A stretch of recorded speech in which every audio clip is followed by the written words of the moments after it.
পিছনে দেখো, এদিকে এদিকে দেখো।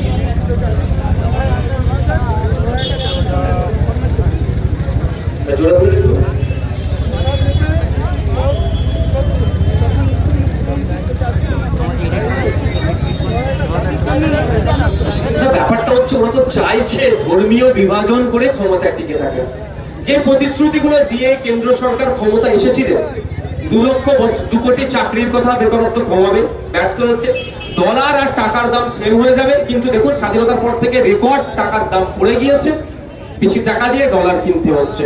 সোনার দাম এখন কোথায়, দেশের অর্থনীতি কোন জায়গায় আছে সেটা জানার জন্যই সর্বপ্রথম আমরা নজর রাখি কোথায়, সোনার ভ্যালু কেমন। সোনার ভ্যালু বেড়ে যাচ্ছে, মানে দেশের অর্থনীতি দুরবস্থার দিকে যাচ্ছে। এইগুলো থেকে পরিত্রাণ পাওয়ার জন্য ধর্ম খেলা ছিল, ওদের কি আছে? অন্য কোনো জায়গা নেই। একবারের জন্য বলছে না, যে সমস্ত জঙ্গিরা আক্রমণ করেছে একটাও ছাড় পাবে না, এবং এর পেছনে যারা আছে তারাও তাদেরকে খুঁজে বার করে আমরা সর্বোচ্চ শাস্তি দেবো, এই দাবি তুলছে না, ওই ধর্মের জিগির তুলছে। এটা চেষ্টা করবে বিজেপি, আর তার দোসর যারা আছে তারা চেষ্টা করবে। আমাদের হচ্ছে কথা, বক্তব্য একটাই, কাশ্মীরে যেভাবে সন্ত্রাস সংগঠিত হয়েছে এর দায়ভার কেন্দ্র সরকারকে নিতে হবে, স্বরাষ্ট্র দপ্তরকে নিতে হবে, এবং কারা এর সাথে যুক্ত সর্বোচ্চ শাস্তির ব্যবস্থা করতে হবে। গতকাল পশ্চিমবঙ্গের রাজ্যপাল যারা দাঙ্গাতে ক্ষতিগ্রস্ত হয়েছিল তাদের কাছে দেখা করতে গিয়েছিলেন।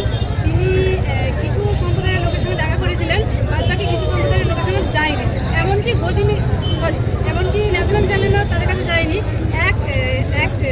আমি বলছি, রাজ্যপাল আমাদের একটা সাংবিধানিক প্রধান রাজ্যপালকে আমরা আপাতমস্তক নিরপেক্ষতার সাথে আমরা দেখি, কিন্তু দুর্ভাগ্যের বিষয় এই মুর্শিদাবাদের ইনসিডেন্টের পরে, মুর্শিদাবাদের কয়েকটি জায়গায় যে ইনসিডেন্ট ঘটেছিল, রাজ্যপাল মহোদয় তিনি যাবার মন স্থির করেছিলেন এবং গিয়েছিলেন। আমি মনে করি যাওয়া দরকার, কিন্তু দুর্ভাগ্য আমাদের, তিনি সেখানে গিয়ে যে আচরণটা হলো তার পক্ষ থেকে একটা রাজনৈতিক দলের নেতাদের মতো হয়ে গেল। তেনার তো প্রত্যেকটা জায়গায় যাওয়া দরকার, যারা এফেক্টেড, যারা ক্ষতিগ্রস্ত, প্রত্যেকের কাছে গিয়ে তাদের কথা শুনে যথাযথভাবে তাদের কিভাবে রিলিফ করা যায় তার ব্যবস্থা করা। কিন্তু আমাদের দুর্ভাগ্য, আমাদের রাজ্যের যিনি রাজ্যপাল বর্তমানে আছেন তার আচরণটা বা তার ভিজিটটা পলিটিক্যাল ভিজিটের মতো হলো। 26 ব্রিগেডে পারমিশন দেওয়া হলো না, এই বিষয়ে কি বলবেন? যখন একটা কোর্টে মামলা চলছে, আগামীকাল বেলা 1:30টায় আছে, আশা করছি আমরা আইনের মাধ্যমে ন্যায়কে প্রতিষ্ঠান লড়াই পারমিশন পাবো। তবে একটা কথা বলছি, কেন কোর্টে যেতে হবে ভাই?